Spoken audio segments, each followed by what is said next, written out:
Y ahora Genesis y que influencer. O sea, que cringe. Y sí, eso es lo que dice la mayoría de la gente desde que comencé a crear contenido.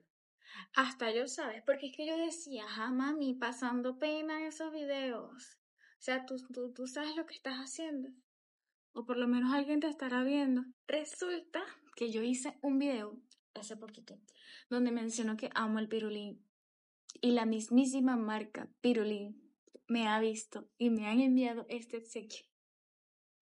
¡Ay!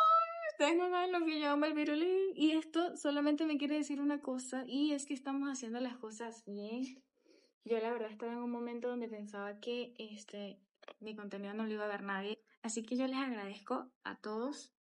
Quizá ahorita somos muy poquitos por aquí, pero les doy las gracias por seguirme, por seguir mi contenido, por apoyarme. De verdad que son los best. Gracias por seguir aquí y espero seguir creciendo con ustedes.